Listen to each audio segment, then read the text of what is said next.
मैं 1 महीने से रोज 50 रुपए की दवाई ले रहा हूँ, पर कोई फायदा नहीं हुआ। कोई बात नहीं भाई साहब, कोई बात नहीं।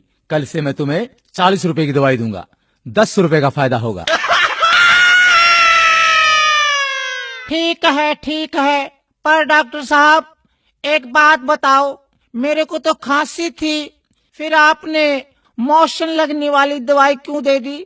वो इसलिए तू अब खांसने से पहले 100 बार सोचेगा। ठीक है डॉक्टर साहब, मेरे इस मोटे पेट का कुछ करो। इसका तो सिर्फ एक ही इलाज है। वो क्या डॉक्टर साहब? तुम रोज सुबह 2 ही रोटियां खाया करो। ठीक है, पर एक बात बता दो डॉक्टर साहब, ये 2 रोटियां खाने से पहले खानी है या खाना खाने के बाद में? ओहो, चल रोटियों को छोड़ो। स्वास्थ्य के लिए आप रोज एक्सरसाइज किया करो। डॉक्टर साहब, मैं रोज फुटबॉल खेलता हूँ, क्रिकेट और टेनिस भी खेलता हूँ। अच्छा ये बताओ, तुम रोज कितनी देर खेलते हो? जब तक मोबाइल की बैटरी खत्म नहीं हो जाती। ओहो, बड़े मूर्ख हो यार, तुम तो पागल हो गए हो। कैसे हुए? मैंने एक विधवा से शादी की, उसकी जवान बेटी से मेरे बाप ने शादी की, तो मेरी वो बेटी मेरी माँ बन गई।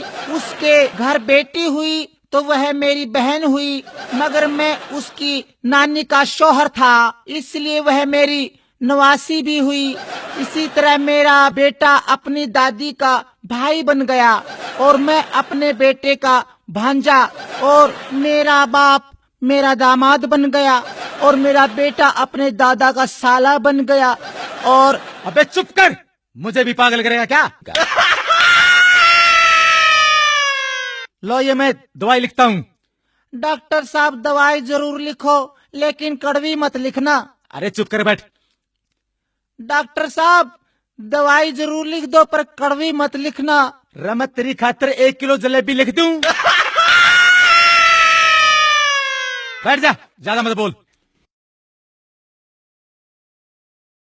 डॉक्टर साहब पर्चे पर ऐसा क्या लिखते हो जो सिर्फ मेडिकल स्टोर वाले ही समझ पाते हैं? मैं लिखता हूँ, मन्ना तो लूट लिया और तू भी लूट ले।